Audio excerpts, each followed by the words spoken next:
In the early morning hours of March 27, 2003, a 4-year-old boy named Damien was lying in his bed in a remote farmhouse in rural Ohio.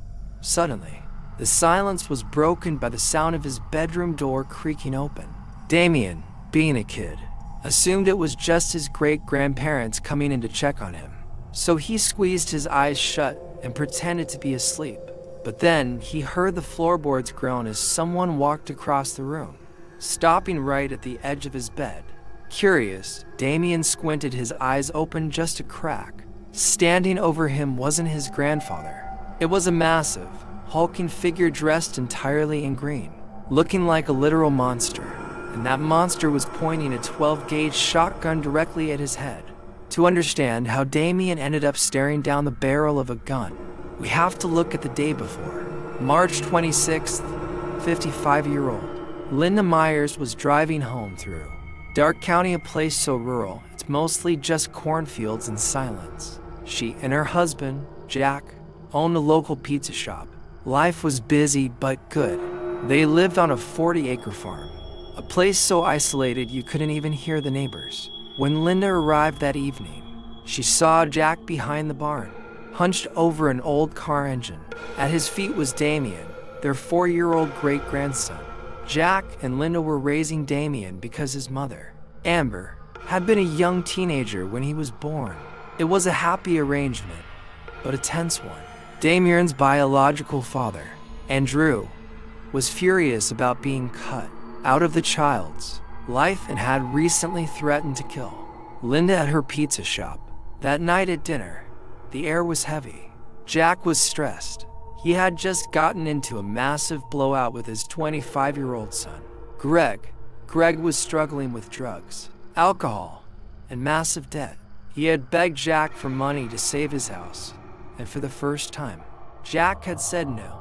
Jack was terrified that Greg would stop talking to him, just like Jack's other son, Travis, had done 7 years earlier.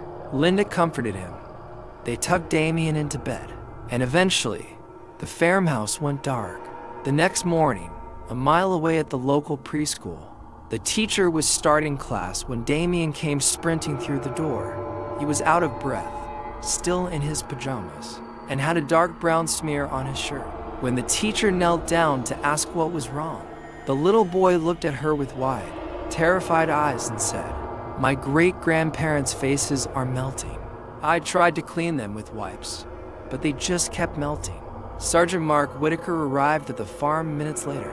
He found the front door wide open. Inside, in the master bedroom, Jack and Linda were dead. Jack had been shot in the back of the neck. Linda had been shot in the face while trying to shield herself with her hand. Whitaker noticed something strange on the pillow. A wad of quilting fabric held together with masking tape. It was a DIY silencer. Whitaker realized two things immediately. The killer had cut the phone lines outside. The killer had used a silencer specifically because they knew a toddler was sleeping upstairs and didn't want to wake him. This wasn't a random robbery. The deposit bag from the pizza shop, full of cash, was sitting right there in plain sight, untouched. This was personal. Detective Mike Burns sat on the floor with Damien in a dollhouse. He asked Damien to show him what happened. Damien moved the toys around and then described the green monster. He said he saw the monster standing over him with a gun, and he was so scared he made his eyes go to sleep so the monster wouldn't hurt him. The police had 3 suspects. Andrew, the father, he had an airtight alibi in Kentucky. Travis, the estranged son, he had suddenly returned to town, but had no motive. Greg, the struggling son, Greg told police he was asleep until 4:30 a.m., then drove his minivan to work and clocked in at 5:23 a.m. He even showed them his stamp time card. It seemed impossible for Greg to be the killer until the police did a timed run. They realized that if Greg left the farm at 4:30 and the exact time a neighbor saw a minivan fleeing the scene, he would have just enough time to dump the evidence and reach the factory by 5:23 a.m. The breaking point came when a friend of Greg's called the police. He said Greg had asked him where to buy a gun because he wanted to shoot Jack. Divers went into the river near the farm and found a green hunting jumpsuit, a 12-gauge shotgun, and shoes that matched the prints in the mud outside the basement window. In the end, Greg Myers didn't just kill his father and stepmother for an inheritance. He murdered the only people who truly cared about him. He thought that by crafting a homemade silencer out of quilting fabric, he could keep the world from hearing his sins. He thought that by sparing Damien, he was showing mercy. But Greg forgot one thing. While he was standing over that bed in his green hunting suit, thinking he had silenced the night, a 4-year-old boy was squinting through the dark.